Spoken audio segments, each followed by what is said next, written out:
From Provo, Utah, this is the Ultimate Final Fantasy Podcast with your hosts, Joseph DeGolier and Kaleb Schweitz. This is Ultima Final Fantasy.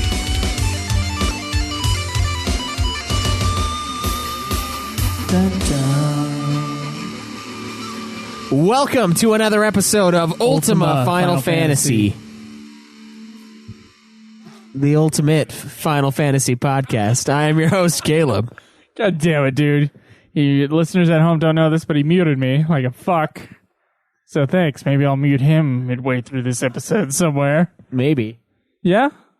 How do you like it now? Go ahead, Kaleb, talk. Go ahead. No. Go ahead, talk. Oh, yeah, you can't talk, can you, motherfucker? Come on. All right. Come on. How about this? Oh. What the fuck? What are you, a fucking child? Oh, what? Am I what? A fucking child? Am I child? Welcome. Yes, welcome. He is Kaleb and I am Joe. And today, it looks like we're going to be doing some scenes. Yeah, there's a Final Fantasy 15 prologue titled Parting Ways. They have a script that they have released. And we're going to be reading that tonight. So it's going to be pretty fun. And yeah, before we get to any of that, though, we do have a couple plugs we need to run through. You guys can check us out on Facebook.com/Ultima Final Fantasy. Or Facebook.com. You can go to, Twitch.tv/Ultima Final Fantasy, see the episode streamed live, right and now. see Final Fantasy 15 being played by me. You can go to YouTube.com/Ultima Final Fantasy, check out all the past episodes, all the past gameplay. A lot of good videos there. You can tweet me at UFF Podcast. Tweet me at Joseph DeGolier. And you can find all of this and so much more at ultimafinalfantasy.com. Yes. Damn it. I try to get those things where it's like, it's important. Yeah. Because we say them at the same time. Do we? Yes. I think it's just because you're an asshole. I don't think we say it at the same time. That's how it's always been. I don't think that's anything at all. Okay, Yeah. fine. Yeah. All right. Well, okay, what else did you say? You say that. Oh, I don't know. Maybe if you weren't trying to fucking talk over me, you'd know, you stupid fuck. Phone number. You can give us a message, 385-204-3921. Join the forums. You can support the show on Patreon and via the PayPal link or the Amazon link. Just click through there.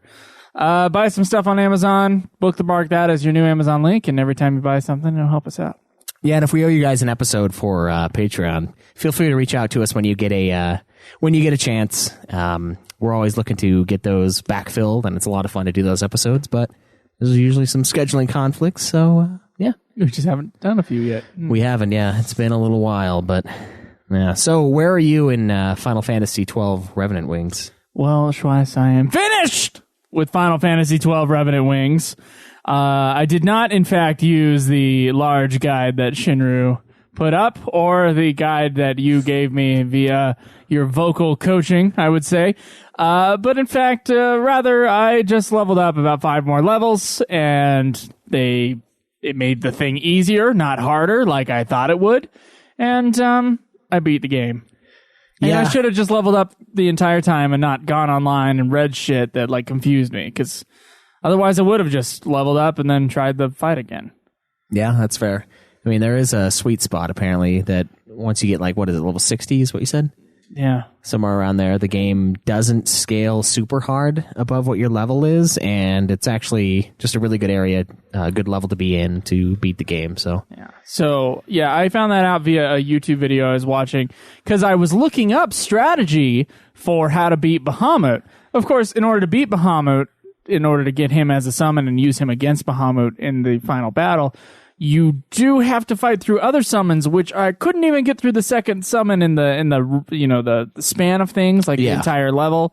It starts with Titan or something like that, and then it moves on to Ramu, and Ramu was destroying me, and I just knew, I was like, I can't fucking kill Ramu, I'm not going to be able to kill Bahamut.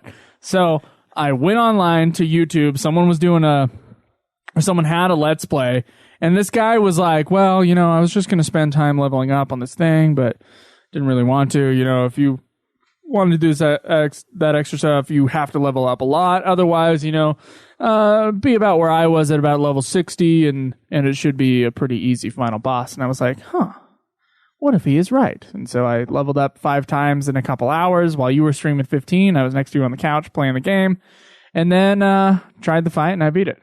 Nice. And I was very, very, very, very, very, very relieved.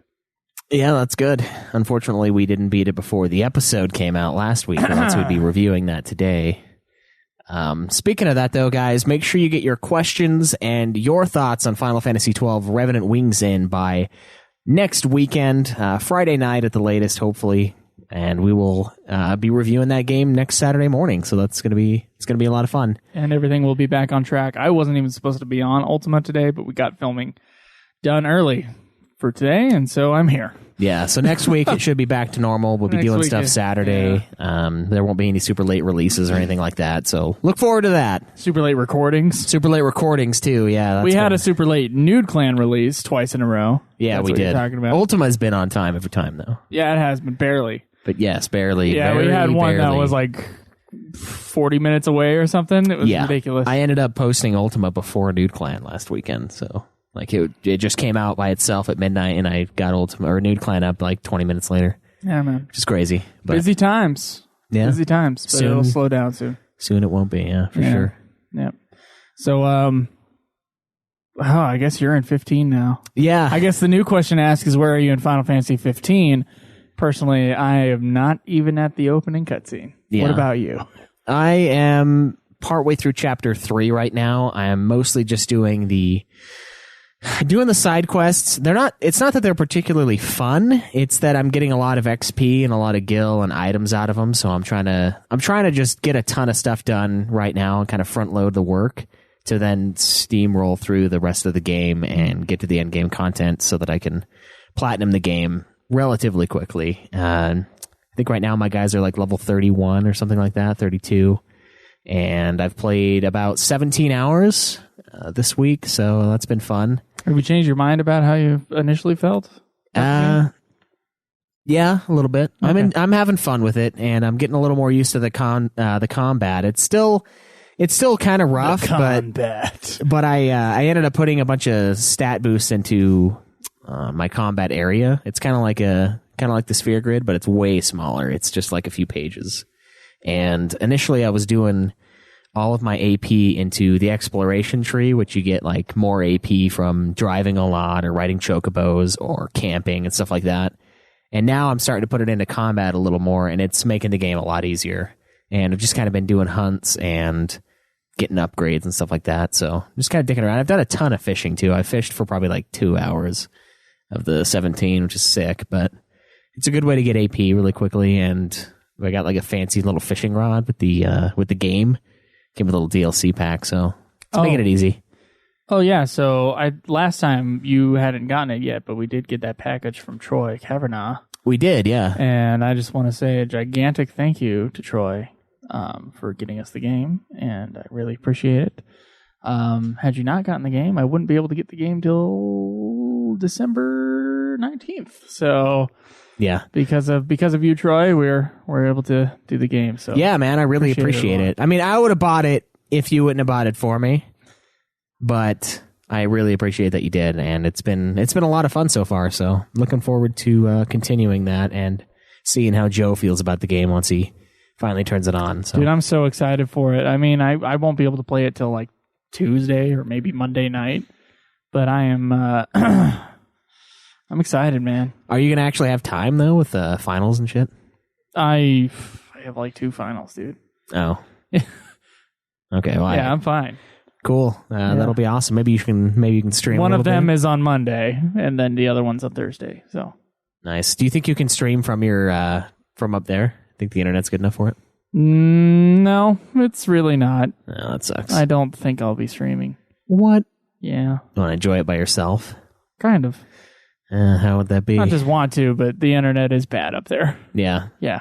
Well, that you don't want to have a shit experience with it, so. And I don't know if I'll be up there or where I'll be. that is a problem, and I got to figure that out soon. But yeah, I'm in transition right now, so yeah, we're dealing with that.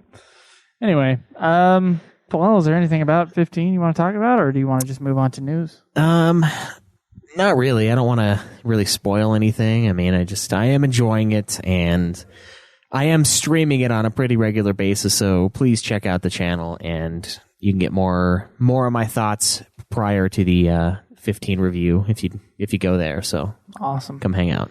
Let's get to some news. All right.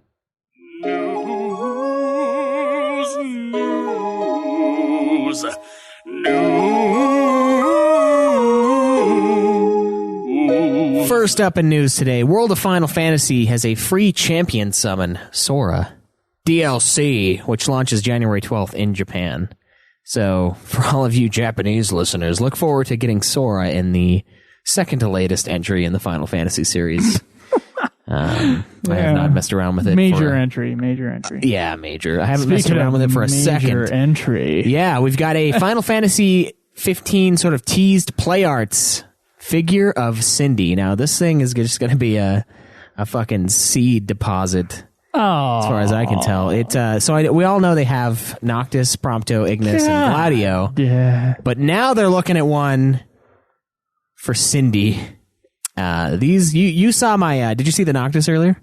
The play arts thing that came with it. No. They look decent. Like the artwork is, the detail is pretty solid. But I mean, you can obviously see the gears with the arms and the scary joint. Yeah, the joints are a little concerning looking, but honestly, it looks pretty cool. It's not something I'm ever going to be interested in just purchasing by itself, but yeah, we'll see. Yeah, some people are really into that stuff.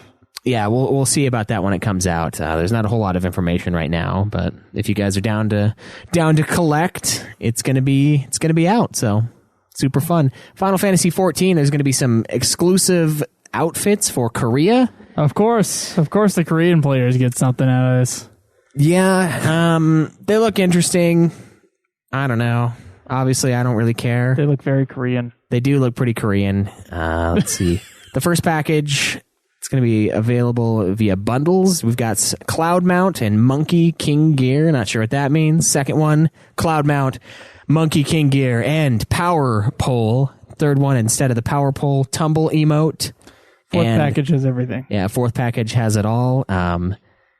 Let's see. Oh my god. The fourth package, which includes all of them, is priced at 50,900 South Korean won, which is about 43.60. So not going to happen for me, but if you guys are interested in it, feel free. We also have a sort of rumor piece of news today. A couple people gave us this news. Yeah, they did. It was Final Fantasy 30th anniversary. I guess there's some buzz around this, and people are thinking they're going to do a full series compilation of every game. Oh, please do. Jesus, please do. Yeah, I think it's going to be awesome if they pull them all out and we get to get trophies in all the past Final Fantasy games. I mean, that's going to be all the more reason for me to go back through and play the series again. Man, I hope that happens. I know, man. Me too. Let's see. It looks like right now the games is Final Fantasy 30th Anniversary Collection titles 1 to 9, 10 to 10-2, HD 12, so the Zodiac Age, 13 Trilogy, 15, and all DLC. Final Fantasy 14, A Realm Reborn, including all expansions and a 3-month sub. Special items for Final Fantasy 11 Mobile and Final Fantasy 14 are included as well. But this is a rumory sort of thing. It is, yeah. It's not fully confirmed as of right now. It just sounds like a dream project. That's what that sounds like. It does, and honestly, I hope to God it's true. It sounds really cool. I would love to play some of those older games again, and maybe get a little bit better of a port than the one that we got for some of them, like the Final Fantasy IV that I played on the PS1. Not very good. Final Fantasy V's not very good. 6's also not very fucking good. There were some problems with 1 and 2, even on my versions. The translation was lazy. Like, they didn't capitalize the beginning of sentences. It was like some minimalist just came in and just fucking typed it all up. Like, like they didn't even care. So hopefully this 30th anniversary thing is going to come to pass and we can get the ball rolling on getting trophies for all the games.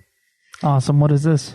This is an interview that Hironobu Sakaguchi had with someone from Glixel, which is a website here.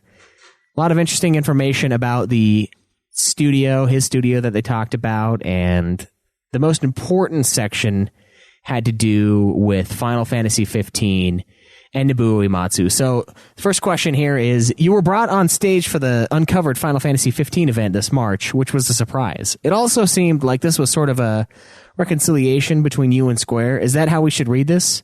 And Hironobu says, that's kind of a difficult question. The honest answer is, as a company, it made sense for them to distance themselves from me. Obviously, I had a strong influence on the people who were there. The real answer is that I was paid heavily for it. Yeah, and that's not necessarily a positive thing for a company that needs to carry on and continue growing. I can understand why things played out the way they did. However, 15 years have passed, and the people who are working there now and making Final Fantasy games are not the people I worked with back then, so my influence is sort of waning. So they asked him if it was more of an endorsement. He said yes. How did the outreach happen? I guess him and Tabata had dinner on multiple occasions. So they've been kind of talking about it for a little bit. And they also asked about, like, what would they said, so Final Fantasy will be 30 years old. What would you say if Square Enix wanted to bring the original development team back to make a commemorative anniversary project with Amano, Uematsu, and you? And he says we would have to make it in pixel art. It would be fun if it was a promotional video or something, not a full-length game. It's a lot of work to make a game. And one of the other really interesting parts is how many people did it take to make the first Final Fantasy? He says by the end, probably 20 people. But at first, there were only 4 of them. Yeah, there was like 7 in the credits, so... Yeah. They also asked him about remakes. How do you feel about Final Fantasy remakes? And he says, on one hand, there are benefits to creating remakes. For example, the original Final Fantasy games were made of characters with the big, stubby heads. This style doesn't really sell outside of the Japanese market. So the remakes introduced these early games in a way that weren't done before, and I appreciate them because they can be enjoyed by a bigger audience. Personally, as a creator, I'd rather people focus their energy into creating something new. Something new. For example, Final Fantasy 15 director Hajime Tabata recently created Final Fantasy 15 and created an entirely new story, world, and characters. I think that's great. But like I said, the remakes have their purpose. They asked him if he was informed about the FF7 remake before the announcement. He says no. He was surprised. They said the interviewer said that it's something that fans have wanted for a long time. The expectation that it was going to be made was dwindling, so when they announced it at the Sony event, it was an exciting moment. And he responds with, yeah, but remakes are difficult. Look at Star Wars. George Lucas added new CGI to the original, and people still prefer to watch the originals rather than the remake. Not to say it's a bad thing, but it is something that is difficult to pull off. So he seems kind of lukewarm towards the idea of a remake. Attacked me about my hatred of the idea of the Final Fantasy VII. I think Sakaguchi may be slightly on my side. Yeah. They also asked him if he would be interested, like, in creating Final Fantasy based on today's standards, and he said no. It was like, it's too much of a pain in the ass now. Huh. Yeah, so that's funny. Yeah, it takes 10 years now. Yeah, I don't want part of that shit. So you can check the rest of that article out on Glixel.com, or just check our news segment or section in the forums. There's the full interview there where he goes into his own studio as well. Awesome. So for those of you who are not playing 14 right now, but are wanting to play 14, you can for 4 free days from now until January 4th. Now, the catch, of course, there's a catch, is you get 4 sequential days once you start logging in. So don't log in and think that, oh, I've got until January 4th to play a little bit here, a little bit there. Make sure you dedicate a little bit of time so that you get the... Take a weekend. The login. Yeah, do it over the weekend when you got some free time, and jump back into Final Fantasy 14 if you wish. You have to have not been paying for the subscription within the last 30 days, so Joe and I would be fine if we weren't busy with 15 rather than going back to 14. So cool. I love when they do login campaigns for these games. I haven't used them yet, but I still love the idea that they do them. It's a good interview about Yoshi P on the decline of MMORPGs. Don't care. Final Fantasy 15 has plans to include customizable characters, playable key characters, and more. So they're just going to keep on throwing shit at Final Fantasy 15. Update roadmap. There's an update roadmap. Okay, so they set their sights on November 30th, or excuse me, it was earlier than that, wasn't it? It's October 30th or 29th or something like that. September. Oh, it's September. That's September right. is before October. Yeah. And they delayed it so that they could like, get. Oh shit! We still have to work on the game after this. Yeah, they delayed it initially so that it wouldn't have a day one patch. Wait, how many it had a day one patch. I know that 13 had some bug patches, but they were only bug patches. I don't remember any sort of patching from 13. There's a game update. If you're playing an original PS3, 13 has a chance of breaking it, or did. Wow, really? Yeah. So here's their short-term goal from this is from Hajime Tabata. He said, first, it's to increase the degree of gameplay satisfaction for Chapter 13. By providing a major power-up for the ring magic and such, we've already started on many enhancements. Oh, boy. Details on the enhancents and availability will be shared on a later date. I kind of want to just wait till they're done with it and just be like, okay, let me play this version. Yeah. They actually have talked about adding more story content, like more cutscenes in Chapter 13. Yeah, we talked about that last week. Yeah, that's, to me, is kind of bullshit. I know a lot of people... Just kind of and bullshit. I mean, I understand they do need to fix the game, and it's great that they're taking feedback into consideration, but this is something that should have happened before the game came out. And now, for all of those people who went through and beat the game already, they either have to go on YouTube or play the game again to get the full experience, quote unquote, as of now. So I don't know. It's kind of a iffy situation, and I don't really like it. But one other thing they mentioned bringing in is limited time mob hunts. So I mean, the hunts in the game that you can go and partake, they're talking about doing limited time hunts. So like they come on during the weekend or something like that, or during a certain time of the year. And that sounds awesome to me. Oh, that's MMO-y. I know it's slightly MMO-y, but it keeps you in the game. It's a real-time update that allows you to have more content and just more to do. And I like the idea of that. I don't keeps you coming. Really care for that. So we already have a bunch of announced DLC available or on the horizon. We got a 15 holiday pack, 15 booster pack, the episode Gladiolus, Ignis Prompto, and the Brothers in Arms Final Fantasy 15 online expansion. So we're going to have to play some of this online when it comes out and see what it's about, the multiplayer chunk of the game.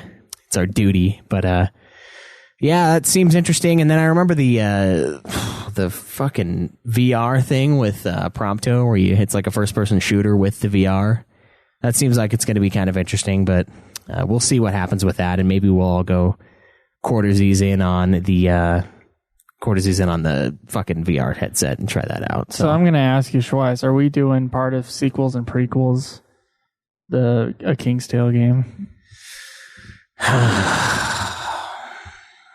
So after we play the 14 expansions?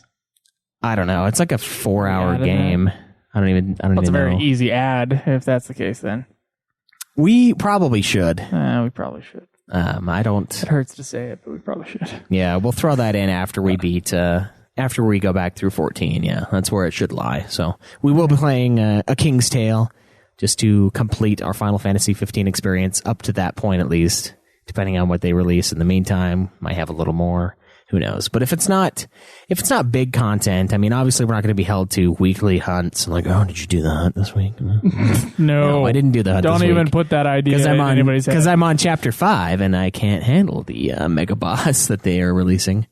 But I don't know. I personally like the idea of having those. I think it kind of gives it a real life application within the game, and it is MMO-y, so it does worry me a little bit, but I don't know. We'll see what they do with it.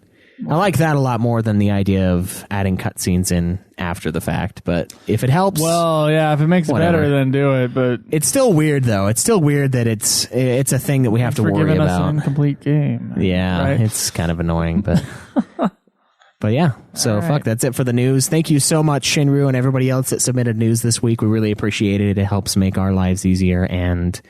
you can check out his weekly news articles on UltimaFinalFantasy.com, and he just kind of has the biggest piece of news, which this week I believe was the 30th anniversary rumor, which...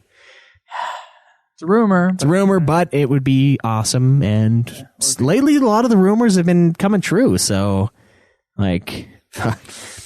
I don't know. Maybe it is going to be. It's tough, though, because when someone's right about a rumor, they'll be like, oh, yeah, right. I'm right about all of the things. But when someone's wrong about it, it just like blows over and they just forget. Yeah, so, there you go. interesting stuff. I think we need to get into this Final Fantasy 15 Prologue, Parting Ways.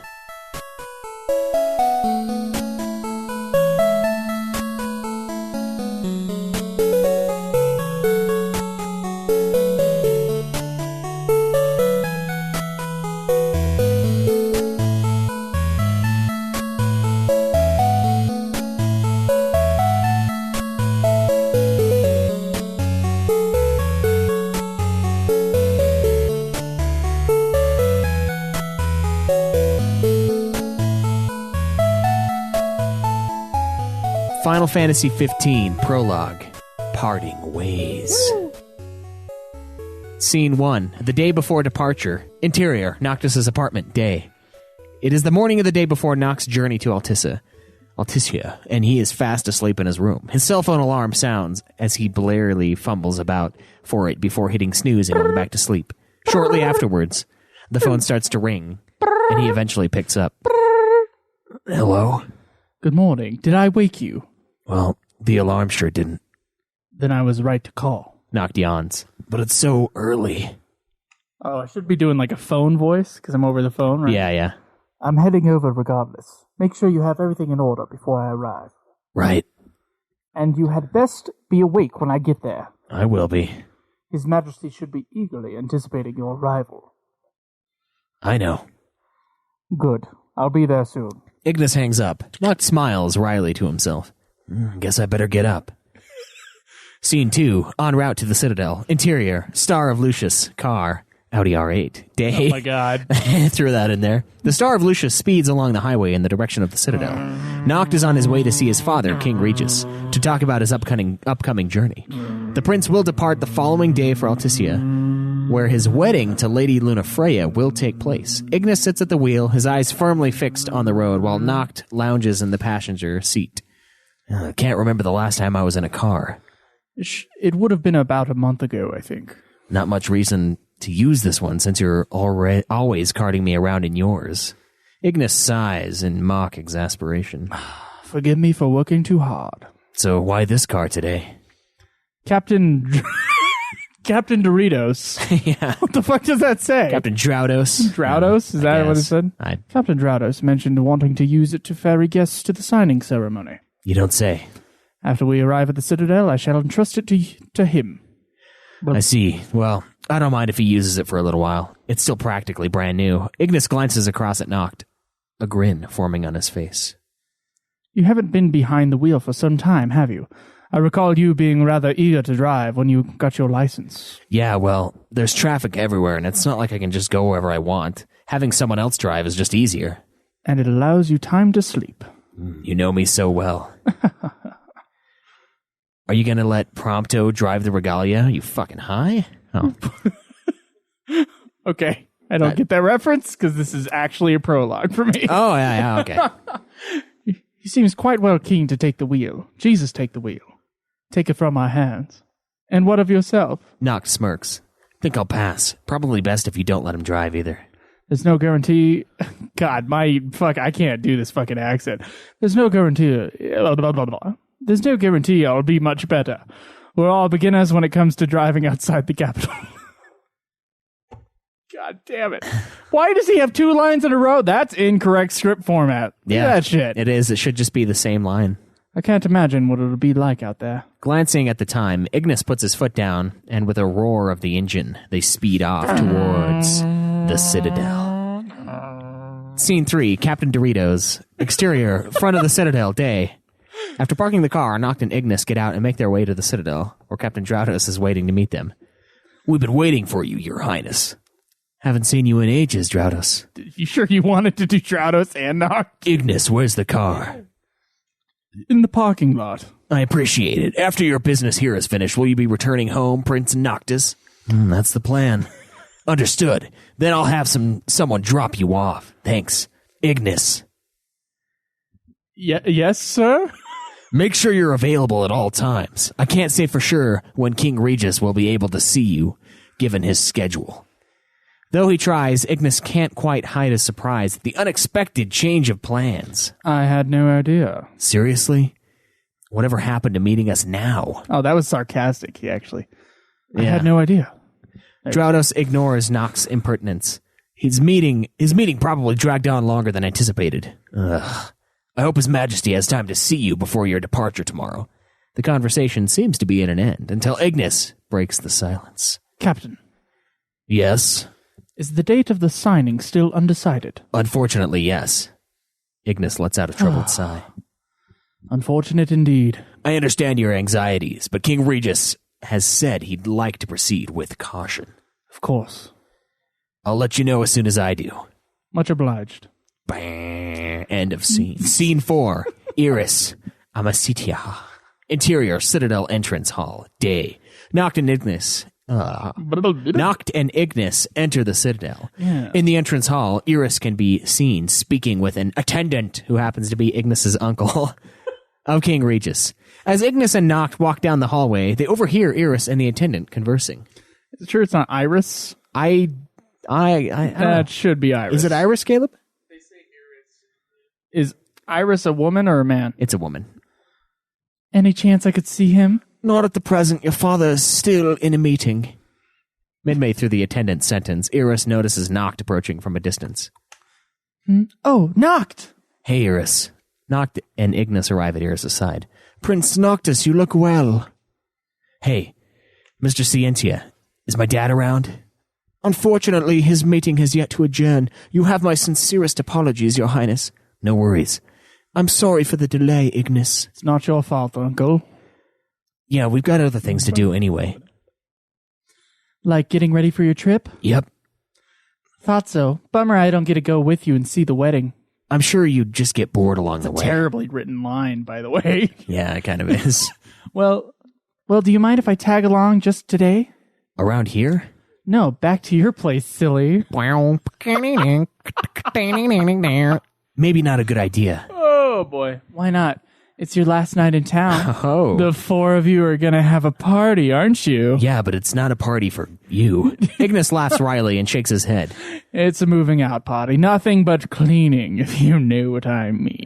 Cleaning out the old pipes. Cleaning?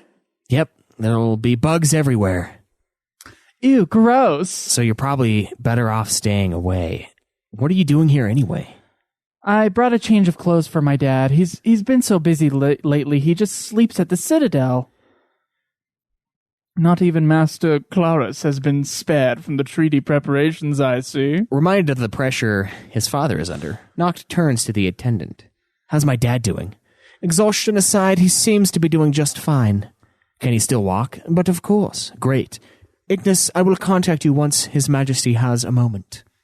Much appreciated. For now, we'll be on our way to the prince's quarters. As Noct and Ignis turn to leave, Eros calls out. Noct. Noct glances back at her. Eros grins. Congrats on your wedding. Noct winces slightly before flashing her a lopsided smile. Little early for that. See ya. Noct nods to Eros, and he and Ignis stroll off. Jesus Christ, man. It's Iris. It's gotta be Iris. Is it Eros? Yeah, that's what the fuck? Yeah. Spelled Iris. He and Ignis stroll off in the direction of his bullshit. quarters. Eros watches as they walk away, her expression betraying the merest hint of sadness. Oh, so at the end of the game, he returns to her. Perhaps. You're who I really love, since I didn't actually know that person at all. Yeah. Scene 5, en route to Noct's room. Interior Citadel hallway, day. Noct heads for his quarters, accompanied by Ignis. A pair of guards stationed in the hallway spot Noct approaching and greet him with a formal bow. Guard A, good morning, Your Highness. Good morning. Morning. Noct lowers his voice. I can't stand that. Being greeted. Not that. All the formality, bowing their heads all the time. Their exchange is interrupted by the sound of rapidly approaching footsteps. Suddenly, 2 Kingsglaive soldiers dash into view, heading in the opposite direction, and one bumps shoulders with Ignis as they pass. Pardon me. You okay? Sorry about that. Eyes forward. As the 2 soldiers hurry off, Ignis flashes Noct a wry smile. It seems not everyone is capable of a proper greeting. Ignis turns to look in the direction of the rapidly departing figures. Those are Kingsglaive uniforms. Intrigued, Noctis peers after them as well. Oh, yeah? They aren't from the Crown City. Perhaps they don't know who you are. No way they'd see me if they're always hanging around the Citadel. The pair resume walking, and Ignis assumes a thoughtful expression. I imagine the Empire's terms leave them with mixed feelings. Everything out there will belong to Niflheim, huh? Precisely. Well, they live in Insomnia now, right? Even so, their homes will cease to be a part of Lucis. The news must be shocking, to say the least. Yeah? Good point. Scene 6, Talisman and Sword, interior, Citadel, Noct's room, day. Ignis waits as Noct opens the door to his room. They enter, and Ignis closes the door behind them. Do you still plan on using the room, even after you return? I haven't actually thought about it. Please be mindful of the fact that you won't be alone when you get back. Think Luna will really come to Insomnia? The realization has yet to sink in, I see. Has Umbra paid a visit lately? Umbridge. Umbridge. No, Professor Umbridge? No, but I just sent the notebook back, and Luna's probably busy anyway. Hey, Ignis, just pack whatever you think I'll need. Ignis sighs wearily. If you insist. But I expect you to sort through it later. Ignis and Noct pack for a few minutes without exchanging a word, the rustle and thud of clothes and sundry objects serving to fill the silence. After a while, Noct pauses to take in the scene around him. I think I spent more time sneaking out of this room than I actually spent in it. Ignis looks up from the bulging bag he is packing. Oh, goodness. Indeed. And it wasn't uncommon for me to go with you. Every excursion was more nerve-wracking than the last. You know, I remember someone there, but he was always in a bad mood, trying to get me to read. I was young, and despite the different types of reading material I prepared, the most the prince ever showed interest in were picture books, I believe. Oh, yeah? I believe this loathing of all other literature was at fault for his absence here. Noct's playful expression begins to fade. Oh, yeah. Idiot. He speaks quietly, half to himself. I hated being stuck in here. Couldn't get a moment alone. Everyone was worried about you. Yeah, I know. Before you sustained that injury, you were a much livelier child. I didn't really talk much after it happened, huh? Even I was perplexed at your radical change. Really? Ignis continues packing, but replies in a gentle voice. Indeed, which is why I had no choice but to accompany you whenever you left this room. Noct lets out a short, slightly bashful laugh. I always hoped these spontaneous excursions would one day come to a peaceful end, yet my hopes were dashed. I remember. You took the fall for everything. I was reprimanded for absconding with you away from the capital, or Citadel. My bad. You were doing me a favor and got blamed for it anyway. I was simply doing my job. I have no regrets on the matter. Not even one. Not even now. I can't fucking read today, man. This is killing me. Yeah. Amidst the chaos of Noct's possessions, Ignis glimpses a curious little lucky charm, a wooden carbuncle figurine. He takes the figure in his hand. I haven't seen this figure in ages. Let's take it with us. It's an important keepsake, isn't it? Yeah, I figure it'll at least keep us safe on the road. I wouldn't take this little lucky charm so lightly. They're always after them, you know. Yeah. I'm glad I got a laugh from the audience over here. Yeah. It brought you back from the brink of death, didn't it? Noct shrugs. Maybe in my dreams, at least, and in the Platinum demo. Noct's thoughts turn to packing again, and he mutters to himself, "What else do I need?" A sword? Good call. Noct opens his closet and takes out a sword. Oh. I remember training with this. There was hardly a moment of peace around here after you received it. Yeah, he laughs. But no matter how hard I tried, I just couldn't get the blade warp down. If you hadn't sustained that injury, I imagine it might have been easier for you. You did quite well for yourself regardless. I didn't really have much of a choice. Certainly. Ignis's phone rings. He gestures apologetically to Noct and answers it. Hello, this is Ignis. I see. Understood. I'll be right there. Ignis hangs up. I've just been informed that His Majesty is too busy to meet with us today. Noct looks at the floor. Huh. I'm going to check on the baggage for the ceremony. Please sort through your belongings in the meantime. Belongings sort through minigame. That's what that sounds like. Hell yeah. Got it. Ignis departs, leaving Noct standing motionless in the middle of the room. It'll be like that thing with Diablo. Like, all your stuff is to the side, and it's like just you have to put them all in these squares, and you just like have to drag. Oh, damn, Yeah. it doesn't go. Yeah, that or it's like Tetris. You have to like pack it all. Yeah. Scene 7, the Crown's Guard, interior Citadel, Crown's Guard office, day. The sounds of wooden swords clashing, grunting, and men falling to the ground echo from the adjacent Crown's Guard training hall. Claris is in the process of telling Gladio, his son, about the security measures which will be in place during the forthcoming signing ceremony of the treaty between Lucius and Niflheim Empire. Gladio seems troubled by what he is hearing. So even Cores... Oh, you want to do him? No, go ahead. You do it pretty well. So even Cores on external patrol that day?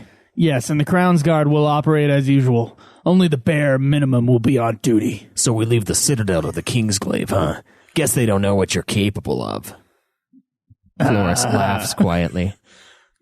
Gladiolus, the Kingsglaive has seen more than their fair share of the battles.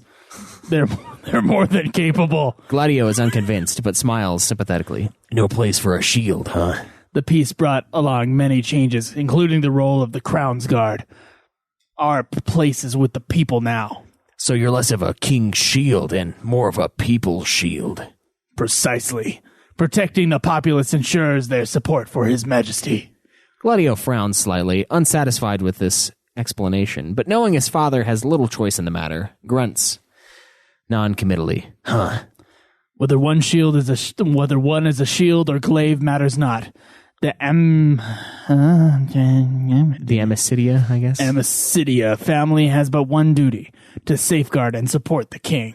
Like I could forget. Cloris looks his son squarely in the eye and adopts a formal tone, speaking to Gladio not as his father, but as a royal advisor. The ceasefire will bring about many changes in Lucius. No matter what happens, Gladiolus, you must keep Prince Noctis safe. Gladio frowns, bemused that his father should feel the need to say this. Of course. Protect him, not just as the next king, but as a comrade and a true friend. I will do the same within the wall. I entrust matters on the outside to you. Yes, sir. There is a knock at the door. Come in. Cor enters, leaving the door open behind him. Another figure is visible in the hallway beyond. Pardon the intrusion. Cor? Prompto walks in through the open door. You can have him. Do your Titus voice. I don't have a Titus voice. Pardon me. Wait, Gladio? Wait, Gladio. Oh, yeah. Yeah, there you go. What are you doing here, Prompto? He's here for his Crown's Guard uniform, so I thought it best he met the captain himself. Makes sense. Prompto Argentem? Yeah, am I right? Yes, sir. It's a pleasure to meet you. No injuries from training, I presume. No, sir. It went just fine, I think. Probably. And I promise to protect Noct if something happens. The fuck? Oh, okay. Very noble of you. However, you must first and foremost protect yourself on this journey. Hence, your self-defense training. Minigame. Right. I understand you decided to undertake this journey as a friend. Take pride in your position at his side. Right. And thank you. I appreciate your time today. I assume you have some preparations to take care of, so you may be on your way. Yes, sir. I better get ready, too. Understood. I'll see you soon. Gladio and Prompto leave the room. The door closes, and the atmosphere within becomes solemn. Love you too, Dad. Okay. Did you speak with Draudos? I hadn't had a chance just yet. He hasn't looked well lately. Indeed. I suppose the Alliance is to blame. Well, I doubt the Kingsglaive are happy about the territory terms. Cloris lets out a world-weary sigh. Can nothing be done about my post tomorrow? It is, as I said, all of the plans have already received His Majesty's approval. I really need to take a nap. Doesn't he think it's suspicious? This is equivalent to excluding the Crown's Guard entirely. He knows. There isn't much time until the signing ceremony, Chloris. If anything should happen, we should be in the Citadel. Chloris interrupts, his voice quiet but firm. Calm down, Cor. If anything should happen, the citizens must be your priority. Your position was ordained by the king. Cor gives Chloris a searching look. Or is he expecting something to happen? His Majesty realized long ago that the options available to Lucius are few. You don't mean... He had his reservations about the Kingsglaive position, but they're the only ones who can fight against the Empire. All the more reason for me to be there. If experience is what you need, then put me at the king's side. Don't forget, Cor. The citizens must be your priority should anything happen. King Regis wanted only the most capable to evacuate the people. I know you won't let him down.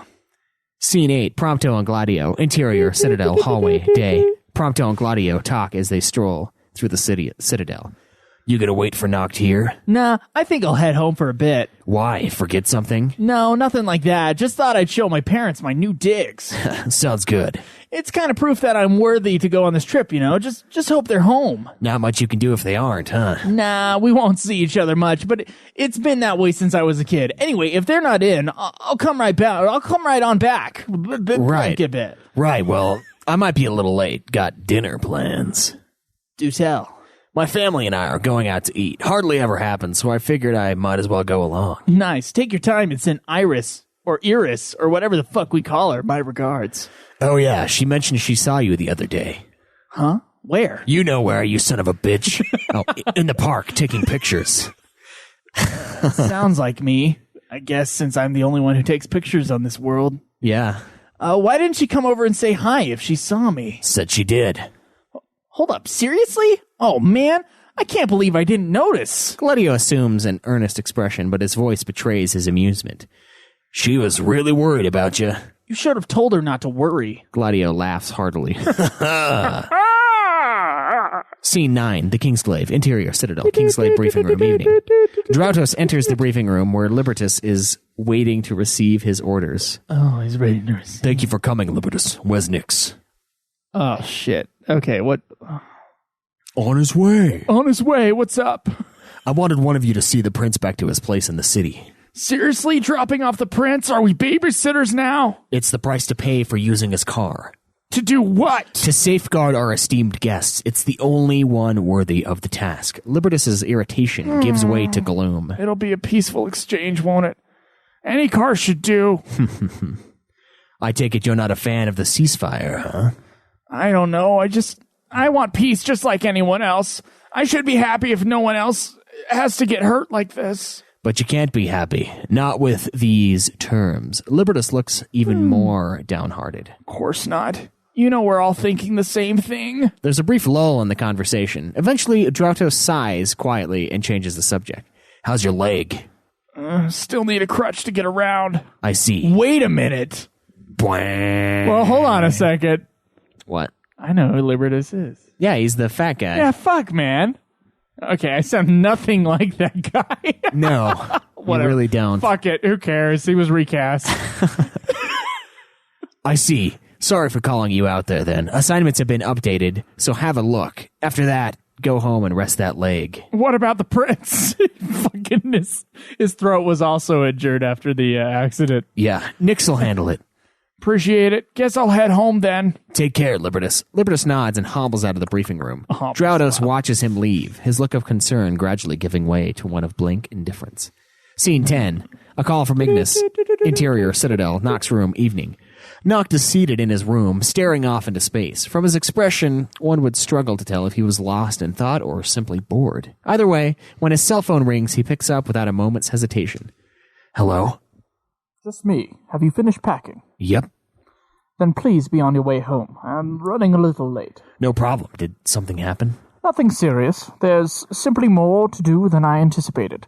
It's just a matter of time until I can wrap things up here. All right.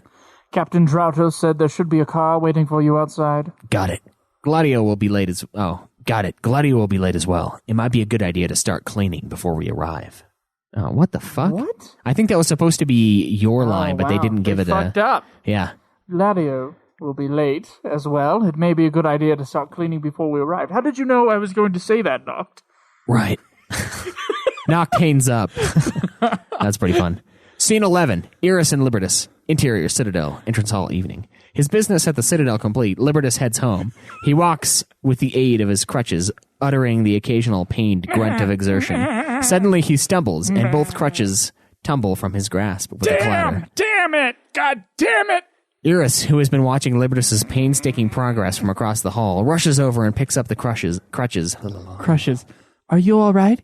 Here. She hands them to Liberties. Thanks. I just can't seem to get the hang of these things. Guess it happened recently, huh? Yeah, on the job. Liberties heaves himself upright. So, are you one of the Kingsglaive? Yeah, that's me. Are you Nyx? Nah, name's Liberties. Oh, my mistake. You got business with Nyx? Well, no, I just heard he'd be with the prince, so... And who are you? Iris Amicidia. Amicidia? Amicidia, you mean? Yes, my father and brother are in the Crown's Guard. Noct and I are friends. Name drop. Huh, so you have business with the prince, and you're waiting for him? Yep, I heard that. I just noticed on that line, I was like melding the two. I can't fucking stop it. Yep, I heard someone's coming to pick him up. Sorry to say, but I think you missed him. What? He should probably be home by now. You don't say. Oh, thanks for letting me know. Was it important? I'll call the driver and see where they are now. What? No, you don't. Without waiting for Eros' answer, Liberties calls Nyx. Nyx! Hey, where are you now? Eros makes out the tiny sound of Nyx speaking at the other end of the line, though his words are unintelligible. And the prince? Nyx answers briefly. Of course he is. Nyx speaks again. Nah, it's nothing. Later. Liberties hangs up. Seems His Highness is back home already. Sorry. Thank you for checking anyway. Well, if he's your friend, why don't you just meet up with him tomorrow? Tears well up in Eros' eyes, and she speaks in a choked whisper. I guess... Liberties is taken aback by Eros' sudden display of emotion. Or maybe not. It's just... Today is a special day. Oh, I see. I didn't know the prince was that kind of guy. Eros forces a smile. What kind of guy is that exactly? I don't know. I guess he is. Well, it might be hard to get a hold of the prince, but I'm sure he'd take a call from a friend. Huh? If it's urgent, why not?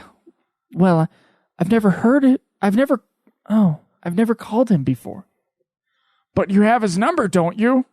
Yeah, but I never used it because I just saved his number on my phone for no fucking reason whatsoever. Okay, all right. Clearly, yeah. Then what are you waiting for? My brother would get mad at me if I do. My brother would get mad at me if I do. Then you leave him to me. If today's really so special, you better call him before it's too late. Oh, yeah, because Liberties is totally going to rough up Gladio. Mm-hmm. Eros looks at Liberties uncertainly. You'll regret it if you don't. Apparently convinced, Eros takes out her cell phone and calls Noct. So this is pre-Kingsglaive, considering Nyx is alive. It's during Kingsglaive, I believe, because he broke his leg already. And he breaks his leg in Kingsglaive. Oh, wow. Okay, all right. Hello? Hello, Noct? Eros, what's up? Something wrong? No, I just wanted to tell you. Why do you sound so distant? I just wanted to tell you to be careful out there. And I wish you all the best. Oh, that's it? Yeah? She laughs awkwardly. Yeah, that's it. I appreciate it. Anyway, I'm gonna go. Okay, bye. Did you get it all out? Eros sniffles. Did you get it all out? Fuck. Gulps back her tears and attempts a smile. Yeah, good to hear. I'm sorry for all the trouble. Jesus fucking Christ, why is this sorry. so fucking long? I'm sorry. No, I'm the one who butted in to begin with. I have something of a little sister myself. Ha! For now. So Sorry. I couldn't help it. Hearing this, Eros laughs with genuine feeling. No kidding. Anyway, hope you're feeling better now. I am. See ya. Thank you, Liberties. Please take care of that leg. I got the pain pills for it. Yeah. Will do. You know, everyone's going to make me feel fucking awful for taking them, so, you know, maybe I won't fucking take them after all. Eros smiles. I think that's more closer to the actual Liberties. Will do. Yeah.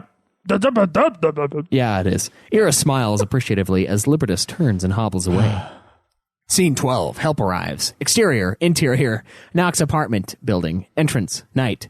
Night has fallen by the time Ignis arrives at Knox apartment building. As he approaches, he greets the guard stationed at the front desk. Good evening. Good evening. Having just arrived, Prompto calls out to Ignis from a distance. Hey, Ignis. Oh, fuck. I can't remember the voice I was using. Titus. Hey, Ignis. Recognizing the voice, Ignis turns. Prompto. Prompto runs over. Did you just get here? Indeed. Prompto nods to the guard. Evening, sir. Good evening. The pair enter the building together, and the automatic door closes behind them. They make their way towards the elevator. Will you be able to see your parents? Nah, they weren't home. I'm turning into Dave. Yeah. That's unfortunate. No biggie. I'm used to it. Prompto calls the elevator and chats with Ignis while they wait for it to arrive. By the way, Gladio packed a ton of stuff for the road. The camping equipment, the Coleman camping equipment. Yeah. Where's the drop here? Come on. Well, he had a bunch of stuff out, and when I asked what he needed for, he said, cooking. Ignis sighs. I suppose he intends for me to use them. The elevator finally arrives and a woman emerges from inside. Prompto greets her somewhat nervously. Evening. Good evening to you two. Good evening. The pair step onto the elevator and the doors close. After the elevator starts to move, Prompto continues. Do you cook a lot, Ignis? I wouldn't say a lot. You know, not let me have a bite of his dinner one. What the fuck? I just totally misread that when you were scrolling. Yeah. Noctis let me have a bite of his dinner once, and it was amazing. Is that so? Yes, I was hoping that's what it'd be like at camp, but you usually cook in a real kitchen, right? I can't imagine what it's going to be like on the road. The elevator... Fuck, how much time are we going to spend on this cooking shit? A lot of time, man. A lot of fucking time. The elevator stops and the doors open. The pair exit and walk down the hallway. So I asked Noct, and he said there was nothing to worry about. Now I can't wait to have more of your meals, Iggy. Ignis chuckles. Don't call me Ignis. Yeah. Don't ever call me that again, you pompous fuck. Yeah. Well, I certainly don't want to disappoint. I might as well ask your preferences. Well, I like sweets, but real food's good too. Spicy foods, and well, I'll eat anything really, even weird stuff. Ooh. I like the weird stuff. Understood. I was hoping to experience and experiment with local ingredients. So I'm glad you can keep an open mind. Prompto grins enthusiastically. I just lost it. No problem at all. The pair stop in front of Noc's room, and Prompto pushes the button on the intercom. Be right there. God damn it, dude. Scene 13, cleaning. Interior, Noc's apartment, night. Somewhat later than planned, Ignis, Prompto, and Gladio are busy helping Noct clean his apartment and prepare to move out. Noc's remaining possessions lie strewn about in haphazard piles, and while progress is being made, the place looks messier than ever. Prompto is rather half-heartedly running a cloth over a bookshelf when something catches his eye. Whoa, never thought I'd see this again. Noct looks up from behind a nearby pile. What? Prompto retrieves a comic book from an open box next to the bookshelf. This, I never noticed, but you've got a ton of comics. Oh, man. Joe from Michigan. Some of them are yours, too. What the fuck are you? Oh, yeah. Oh, I was like, what? Prompto shoots him a disbelieving look. Because someone just popped up on the Twitch stream and you said, Joe from Michigan. I'm like, what? No, I don't think it is. Oh, no. Why are you mentioning the Twitch stream right now? It's not okay. Seriously? And now you're mentioning it. Good God. Nah. Noct wanders over and withdraws another comic book from the box. Hey, look at this. Oh, man, I really wanted to read it one more time. Why don't you? Prompto grins mischievously. If you insist. Hold it. You don't mean now, do you? Neither of you has made any progress in cleaning. I understand you'd like to reminisce, but now is not the time. Ignis lets out an exasperated sigh. But isn't all this going to get taken to the Citadel? Yeah. Well, once that happens, I'll never be able to see it again. Can't you just take what you want? Prompto gives Noct a hopeful look.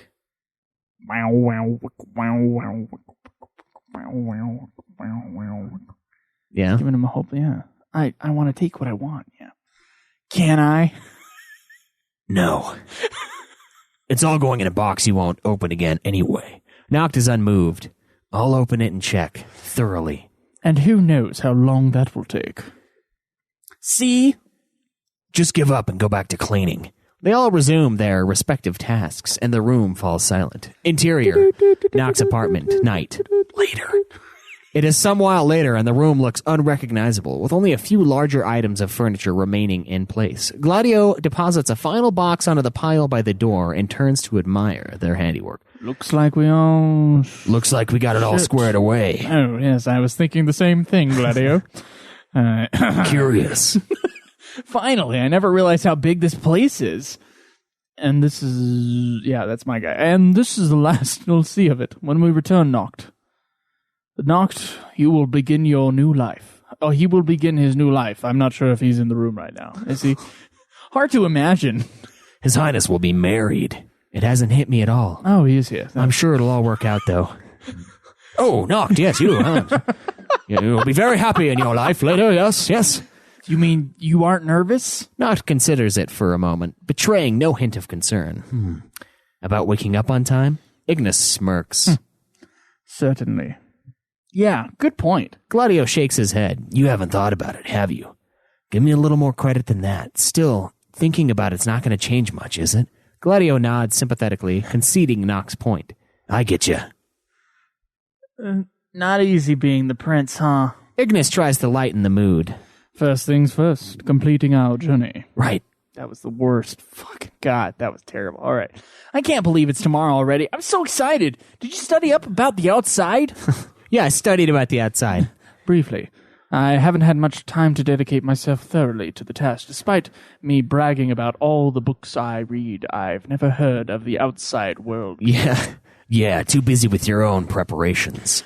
I had a look at some maps, but even if you ask around, nobody really knows anything. It's a whole new world out there, huh? A whole new a new fantastic point of view. There are all kinds of wild animals on the outside, right? I think they'll just walk up to us. Dunno. That's what Prompto's line was. Dunno. All I heard is that it's different than Insomnia. At least that's what my old man says. The culture is similar to that of Insomnia 30 years ago, like a sprawling landscape from an old photograph. I'm so psyched, but so nervous. Don't know if I can sleep like this. Well, if you can't sleep... Noct pulls out his phone and taps the screen, booting up his favorite game. Great idea. Prompto follows suit. You can't be serious at a time like this. Well, why not? We gotta be here. We gotta be there for His Highness, don't we? Gladio joins in. Besides, this is the last time we can do this here. Whip it out, boys. With a slightly theatrical sigh and a resigned shake of the head, Ignis pulls out his own phone and begins playing. Scene 14, comrades, interior, Citadel, Regis's room, night. A weary-looking Regis sits down heavily on his chair. Regis! Having just returned. That is Regis! Simply Regis! Regis! And who wants to be a millionaire? Regis! There you go. Having just returned from a meeting, moments later he is joined by Chloris, who looks only marginally less exhausted than his king. I had no idea meetings... Oh, fuck. I had no idea meetings would be so taxing. My back aches. Regis manages a short laugh, followed by a long sigh. How are you feeling? I imagine you must be exhausted. Indeed. Regis laughs ruefully. And what of Noctis? I hadn't a moment to see him. I see. You sound really weird. After you send him on his way tomorrow, why not rest a little? Let me handle the more trivial matters. I can't have that. If I leave the kingdom in your hands, even for a day, I won't have a place to return to. You make it sound like a bad thing. But you didn't worry about me. I'm doing just fine. Have you had time to contact Sid? If not, I'll be happy to drop him a line. That won't be necessary. I managed to call him today. How was he? Fine, but he demanded a personal visit in exchange for looking after my son. Not the attitude one would normally take toward a king. There must be something on his mind for him to be so insistent. What did you say? That I couldn't see him. An honest king. Regis scowls. Honest? Even when I couldn't tell him anything? I couldn't even be honest with my own son. Cloris's expression becomes slightly pained, and he sighs before answering earnestly. It's not something that can simply be said. When the time came, I couldn't do it either, but there are no right words for such a circumstance. To send them on their way, that is. Cloris. You've done more than enough, Regis. They're no longer children. Someday they will understand. Regis gives his friend a heartfelt smile. Regis! Thank you. Regis' smile fades and his tone becomes grave. Many sacrifices must be made for the future. Perhaps it is too much to hope for the understanding of my people, but my will is to protect those of the present, and on the path I have chosen, the options before me are few. I have thrown away my pride. Perhaps I'll even be ridiculed. Ridiculed as a fool. Ridiculed. He pauses for a moment before continuing.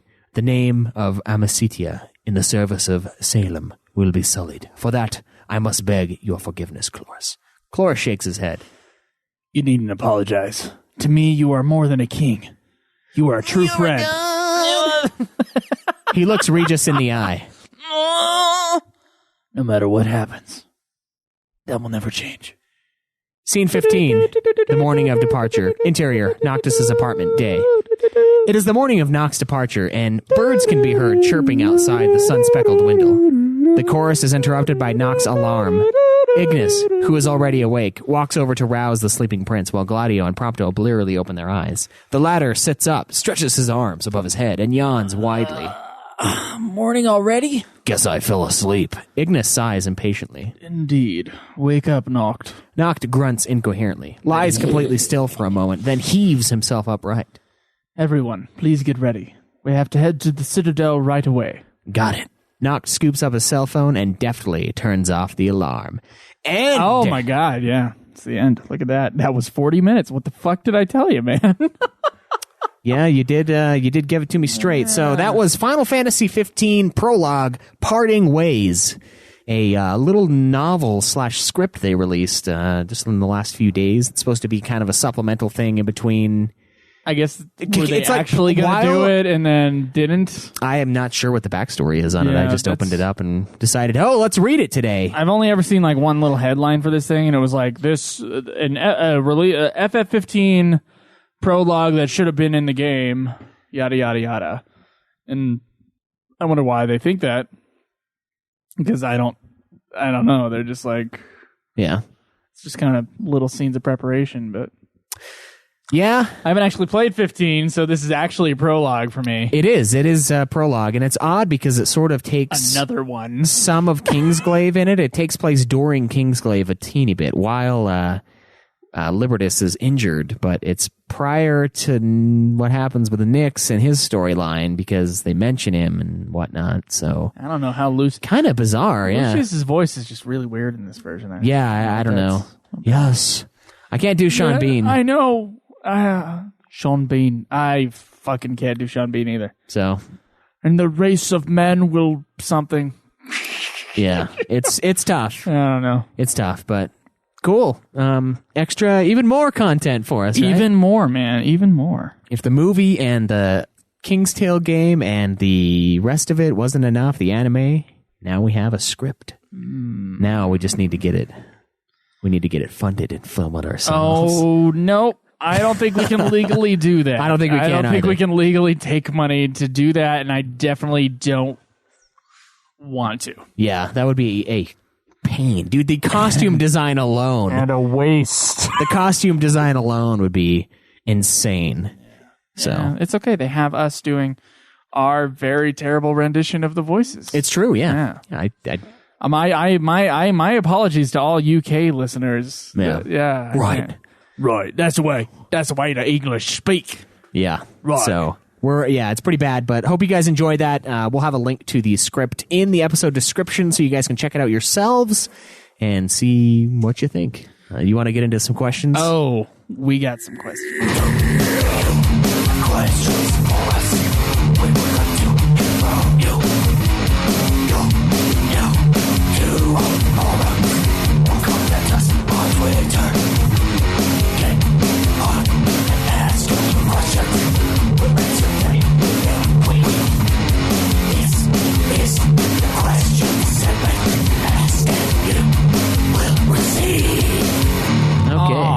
kind of a light question week right now. They're very odd questions. So. Yeah, light. Very light. So the first question is, where is the feedback section? This one is asked by Nox Knight 88. I remember Joe mentioning something about a quote-unquote feedback section on a previous episode. Is there a specific place for that? I can't seem to find it. Yes. On the episodes themselves. It's on the actual website. When you go to ultimatefinalfantasy.com, you click on the episode, like through our blog roll, and that's where you comment on that episode specifically. Right.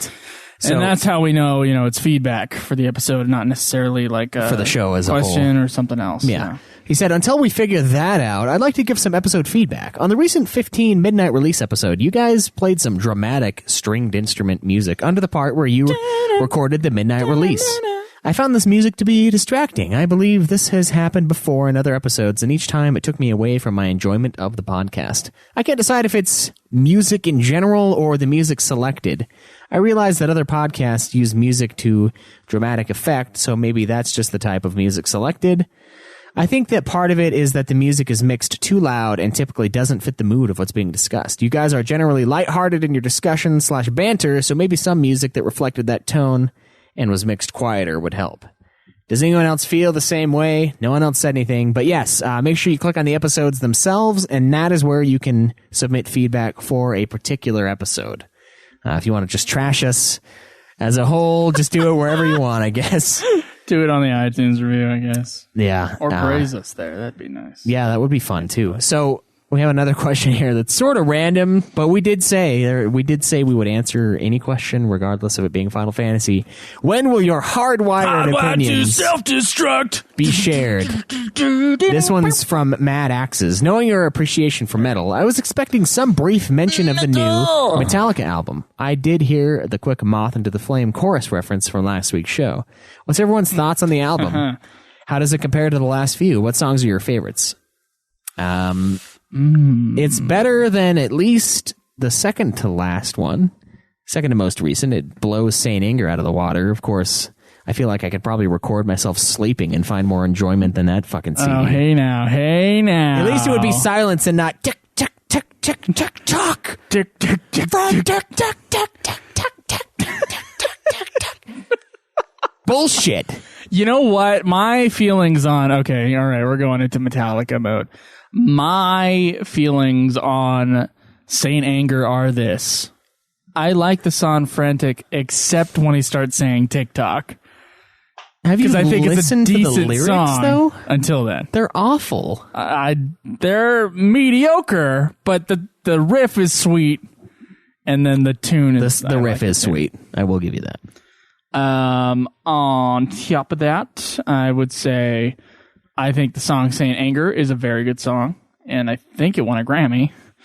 Yeah, but so did... That doesn't matter, I know, because Better Than You, which is a worse song than Saint Anger, won over Rammstein's Du Hast at the Grammys as well. And, as much as Metallica is my favorite band, the song Better Than You is not a better song. Yeah. Ironically, is not a better song than Du Hast. No. Or 9, as it were. 9. But yeah, and I like Some Kind of Monsters, like a monster truck rally sort of song. Yeah. And then I think Unnamed Feeling is one of the best Metallica songs ever, and that's on that album. But True. That's like that's the one that kind of sticks out as like a really great song. All the rest of the songs, no, not a big fan. Especially of Purify, which I think is absolutely an atrocious song. It is. It's pretty bad. Where do you put it up against, let's see, Death Magnetic? Because they did say the last couple. I think Hardwired to Self-Destruct is better than Death Magnetic. Yeah? Yeah. I think it's As pretty a whole, close. I think it's better than Death Magnetic. I think there's not a bad song on Hardwired to Self-Destruct. There are like 2 or 3 songs that I don't listen to as much as the others. But I'll listen to the entirety of the first disc just over and over and over again. And I'll listen to the last 3 tracks of the second disc as well. Yeah. Over and over and over again. I dig it, man. I fucking dig this new album. I think it's good, too. I don't know where I'm going to put it in the overall ranking of Metallica albums, but it's probably going to be around Death Magnetic, honestly. I don't know which one I like more. I'm kind of leaning towards this new one, but it might just be because it's fresh and it's something different.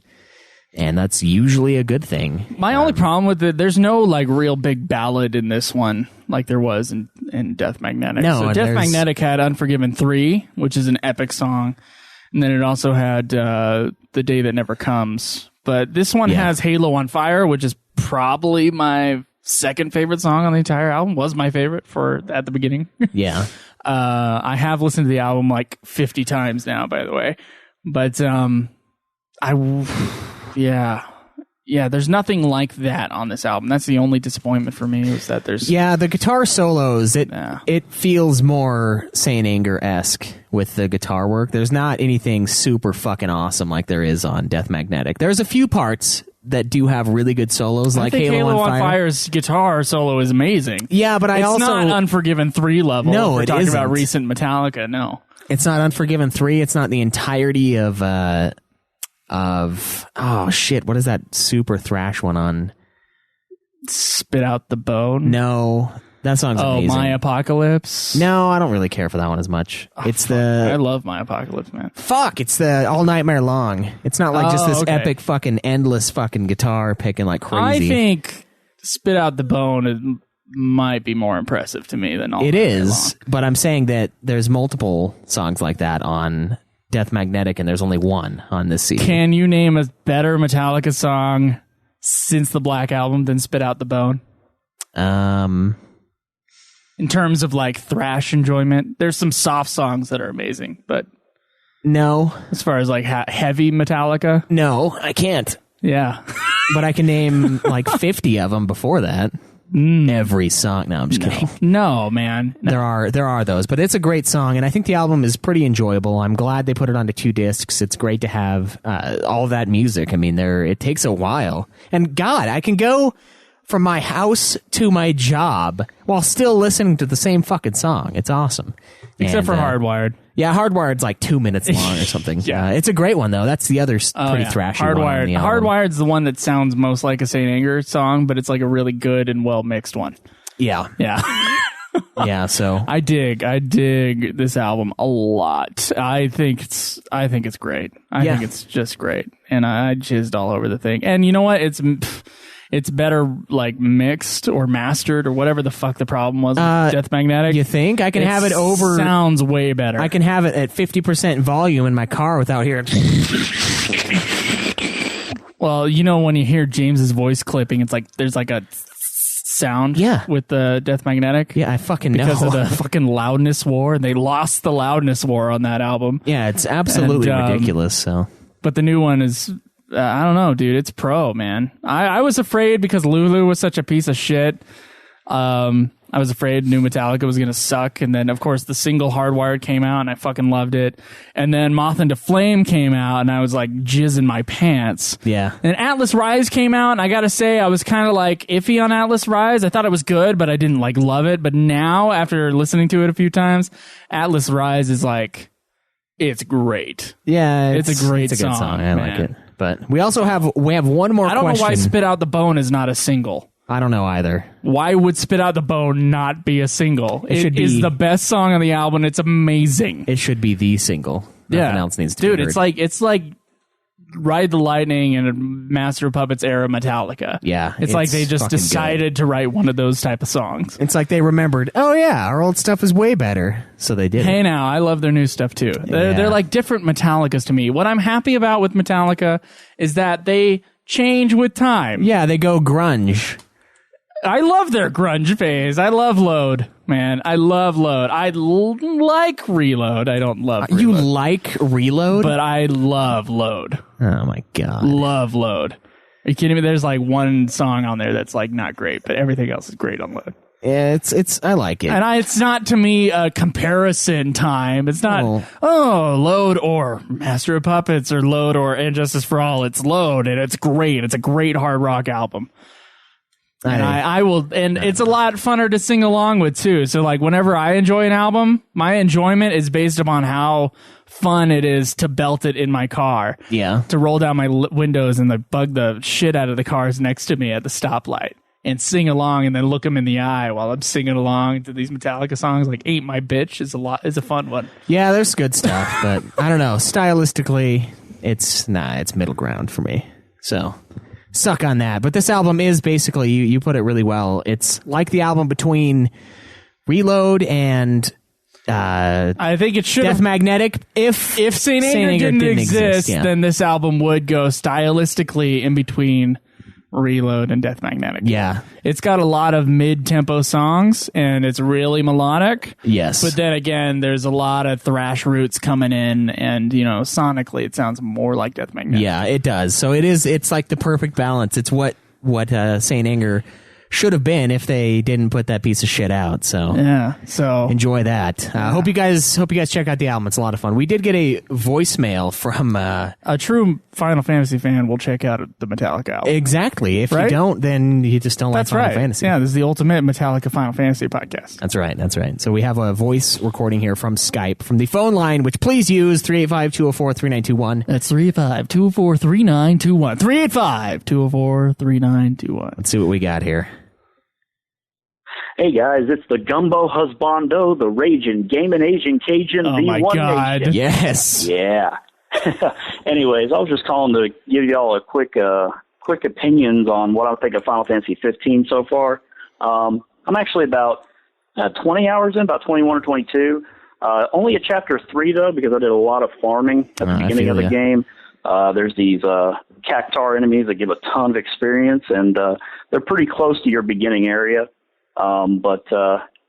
Just spending a lot of time just getting to learn the combat, learn, where to go for experience and AP farming, camping and warp strike killing and things like that.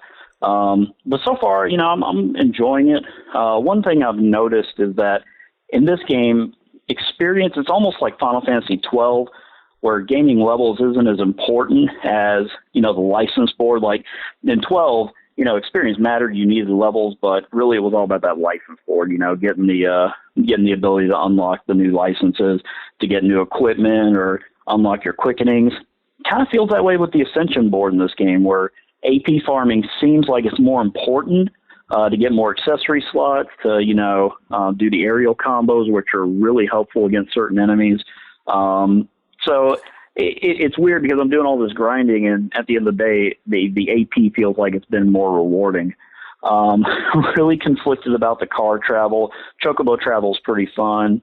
Overall, I really do like the characters too. Noctis is surprisingly normal, which is refreshing, because you look at him and you think, oh, with all this black and the weird hair and the fact that, it kind of hinted that he might have some issues with his dad. I expected him to be a lot more different. Don't know if that's going to change down the road. And then, of course, the bros, Gladio, Prompto, and Ignis, they're kind of how you expected them to be. There's a lot to do in this game. This game is massive. I really don't think that I'm pretty sure you could just speed and run through the game and get done with it pretty quick, but I'm pretty sure I'm not going to be done with this game for a while. Final Fantasy 12, when I finally beat the story, I was over 100 hours just because of all the hunts, which are just as fun in this game.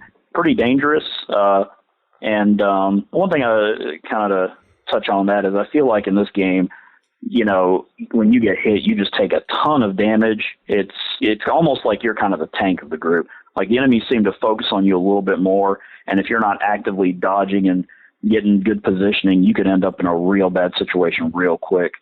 With the hunts and the extra missions, in 12, it's drawing a lot of parallels to that in my mind, which I didn't expect. I expected this to feel more like Type 0 or Crisis Core, and it kind of does. You can see where Tabata's kind of other two games kind of lead up into this game, with the action, but it reminds me a lot of 12 so far in a lot of aspects, and that's not bad at all.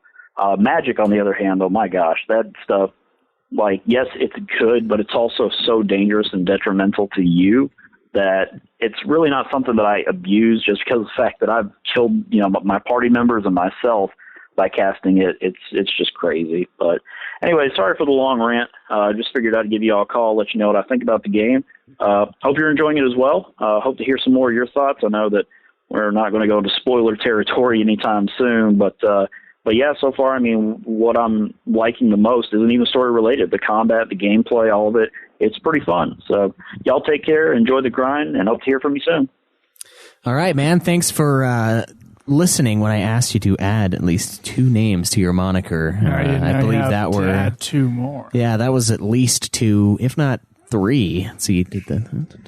Yeah. So good job on that. Good job on the creativity. You have to memorize it though, because if next time if you come up with more, but you don't use the ones you just used, you're fucked. We're not going to play it. So you fucked, boy. Thanks for your first impressions on Final Fantasy 15. Hopefully you continue to enjoy the game. I agree. There's a ton of stuff to do. I am also in Chapter 3, as you heard earlier, and enjoying it. There's a lot of shit, so I'm looking to explore a lot of that and just really delve deep into Final Fantasy 15. We've been waiting so long that it would be wrong for me to not do almost everything in the game. Unless the side quests get really fucking annoying I agree. After a while. I agree. 10 years of wait it's time. Yeah. So we do have some feedback from last week's episode. Oh, okay. What do we got? Besides our question. What we got, boy? So I would like to add this little jingle. Feedback. All right. That's good. All right. It was a beautiful jingle. Yeah, it was a beautiful That was a lot of preparation that went into that. Yep. One thought on our Final Fantasy 15 midnight release experience. Del Rey Pete says, I was thinking about how Joe said that party of the beauty. That party? Part of the beauty. Part of the beauty, yeah. Just an accidental Y on there. Assume. Part of the beauty of the FF series is that any time is a great time to start playing, as they require no experience or knowledge of the previous games. That the setting changes, the characters change, the battle and experience system change. There is never a bad time for someone new to come to the series. However, at some point, this can be detrimental to longtime fans of the series. Longtime fans know what they like. So, as each new title introduces many changes and is not like the others, it is possible that the longtime fan of the series could eventually be pushed away. I think this has happened for me a bit. FF13 turned me away, and I've not played FF13-2 or Lightning Returns. But as a true longtime fan, even when I get something I do not particularly like, I still come back to the series and check out what's going on with the series. I think that's the truth for most players who consider themselves Final Fantasy fans. I think, yeah, they're not going to try 13, but maybe they'll try 14, or maybe they'll try 15. Yeah. Or, they tried 13 and were burned, and then, 2 more chances, right? You don't just walk away from something you've been playing forever and ever. Especially when it's like such a big change. I guess if you were like a Final Fantasy 6 fan and then saw FF7 and were like disappointed with it, you probably wouldn't try 8 or 9, but you'd probably try 10. Yeah, you might give it a little while. I see where he's coming from, though. I mean, it is good to have a game that pulls in new players, that invites people that would probably normally not play a turn-based JRPG to have a chance to play something that's a little more action-based, and maybe it'll get them into the series. And that's kind of what I've felt that 15 was really going for from the get-go. I mean, when we first saw the combat and realized that it was going to be Kingdom Hearts, essentially, it felt like, okay, they're trying to get new people into the game. And when you start the game up... Oh, yeah, the game lets you know that the game's what like, they're trying to do. For longtime fans and beginners alike, it's like, okay, well, thank you. That's good. Okay. Thanks for taking me out of the game and making this a marketing tool. Yeah, well, Jesus, dude. You already got the game? The entire thing has been a marketing tool. Look at it. There's a fucking That's true. We poster. just fucking read an extra bonus. Yeah, they didn't mention any branding, though, unfortunately. But no, and it's fine. It's fine to have stuff that invites new players and stuff like that, as long as you don't screw over the core audience base too much. And I don't think so far that's happened with this game, but I've only gotten to chapter 3. There's barely any story in the first part, so I don't know for sure yet. But it is an interesting point, and I don't know. We'll see. Yeah. We'll see how it goes. I mean, it could work just fine. It could not. But like you said, though, I do think people usually will sit 1 or 2 out if they're really disappointed. Like 11 and 14. There's a lot of fans out there that haven't played 11 or 14. And then most of them jump on 14 and then like come up with some justification as to why 11 doesn't count, but 14 is fine to play. Yeah. But I feel like no one that skipped 14 is going to skip 15 because they skipped 14. It's a totally different world. So I agree. Interested to see what they do with 16. We'll see that when we're in our 40s. But till then, 15 is what we got. So I wonder, Schweiss, do we have any iTunes reviews? We don't. Oh, shit. You know what that means. Oh my God. No. God, no. Oh, yes, Joe. Don't play it. You don't want me to play it, really? Don't play. Oh, God.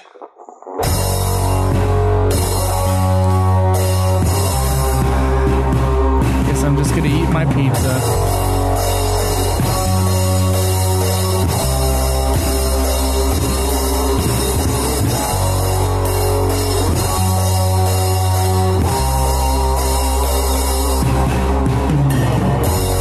Yes.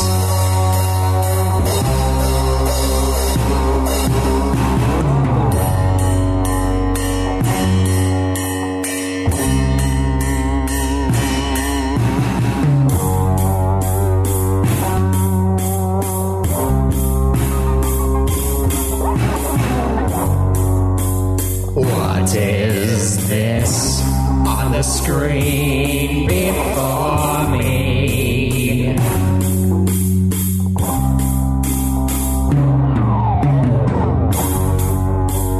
No new reviews from you to me.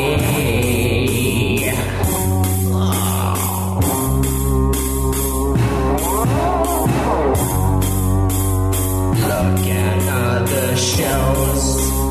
No new episodes.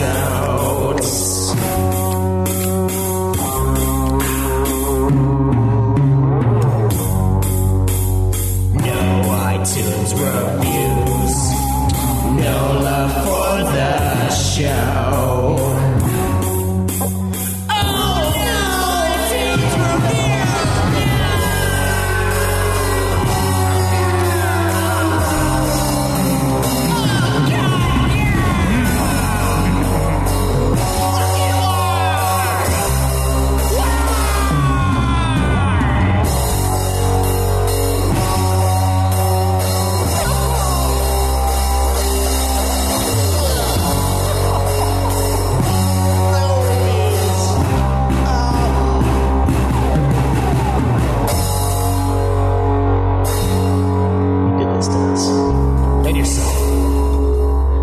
beautiful. We haven't used that bad boy in a long time. Had to dust the old file off before I could find it buried deep within. I saw that delay there. Really appreciate when you guys do leave reviews. It really helps the show out a bunch. We love hearing you guys' feedback on the iTunes. Please do that if you have not yet. And yeah, fuck. I don't know. Otherwise, we'll just give you that jingle. It's true. We are going to be doing the Final Fantasy. What the fuck was it? The fucking Best Picture thing? The Oscars. The Final Fantasy Oscars. We'll worry about that later, but our question for you this time is to simply give us your review, please. Will you please give us your review? Question mark. And then will you please ask us some FF12 Revenant Wing related questions on the forum? And or on the phone line, 352-043-921. And we will answer those on our FF12 Revenant Wings review next week. Yeah, looking forward to it. It's the first game we've played on the DS for this podcast, so that'll be an interesting take on it. The old stylus and everything else that it offers. So please submit those questions, and we'll get to them next week. Fuck, do you got anything else you want to say? I got nothing else I want to say. Oh, wow. Actually, I got plenty of things I want to say, but I'll save them for other episodes. Oh, okay. I was going to say, that is a rarity. A rare treat. Yes. So I have so much caffeine pumping through me. Yeah, you're probably going to die. Probably going to die. I can see your heart just pounding out of your chest. 3 cups of coffee and now 2 energy drinks. Nice. Yeah. Nice. You're going to have to, you're just going to take off all your clothes when we're done recording, just run down the street naked and just, woo! Yeah, and it's like a nude clan. Get arrested for public indecency. Maybe not indecency, more like bugging the shit out of your neighbors while we're screaming and shit into the microphone. Oh, it's nighttime over here. It's only 8 o'clock, for God's sake. Oh my God. I forget it gets dark at 5. Okay, so yesterday we were filming, right? And it was a long day of shooting. Yeah. We came in the morning when it was dark. Mm-hmm. Like barely the sun was about to come up. And we left and it was dark. And it just felt wrong. It was like, I know it's only 7 o'clock right now, but God, it feels like we've been at this for the entirety of the day. Yeah. Like I should go home and sleep. Yeah, I know that feeling. It didn't feel right. During the deep winter, yeah. I usually go to work when it's dark and get home when it's dark. So it's like, fuck, there's all my day. Just gone. Just fucking sitting in this. No sun. It's fucking cute. And the Alaskan people are like, huh, we got sun all day. Yeah. Yeah. So, they're anyway, laughing guys, at us, right? Yeah, because they love it. They do, I'm sure. Yeah. They love the Those disorienting. lucky fucking Alaskan bastards. Yeah, I mean, they get Right? paid to live there, for God's sake. You get paid for the state to rape the land. I don't know if they do anymore. But. They did a few years ago. Anyway, guys, you can go to our Facebook page, facebook.com/Ultima Final Fantasy. Like the page there. You can get updates on streams, schedules, etc. You can tweet me at UFF Podcast. Tweet me at Joseph Tigolier. You can go to twitch.tv/Ultima Final Fantasy to watch us stream the episodes live, as well as Final Fantasy 15 coverage from now until whenever the fuck I get done. You guys can go onto our webpage. It's ultimafinalfantasy.com. You can check out the forums there, ask questions, give us your feedback, do whatever the hell you want. And you can support us on Patreon. $1 a month gets you the episodes as soon as we're done mixing, as well as some exclusive content. We're still working on creating more of that, but and also the Amazon link. If you guys click through that and make your Amazon purchase, we get a small kickback. Doesn't cost you a thing, and it helps us out greatly. And check out our other shows, Nude Clan, an awesome video game podcast where we just fucking go off the cuff, and it's What did we just review? Battlefield 1, yeah. Cameron and I just reviewed that earlier today. There's a lot of great RPG reviews on there. You can check out Super Sexy Swingin' Fan Fiction, where Jake and I read more fan fiction than you can probably stomach, and the Godzilla podcast, where Drew, Joe, and sometimes myself go on to review commentary, commentate over middling to low quality Godzilla films. Fuck you. It's a lot of fun though, so you can check those out as well. And until next week, guys, I guess that's it. You got anything else you want to say, Joe? Oh, Any other additions? Too fucking late because Cosmo Canyon's kicking in. I got a shit. Enjoy the grind. This has been another production of Ultima Final Fantasy, the Ultimate Final Fantasy Podcast. The show was produced by Joseph DeGollier and Caleb Schweiss, with music and editing by Joseph DeGollier, parodies and clips from their respective authors, of course. You can get all of our episodes as well as our Let's Plays at ultimafinalfantasy.com. You can also contact us on Twitter at UFF Podcast, as well as our contact page on our website. Be sure to subscribe and review our podcast. Your reviews may get read on the show, and look forward to the next episode of Ultima Final Fantasy, the Ultimate Final Fantasy Podcast.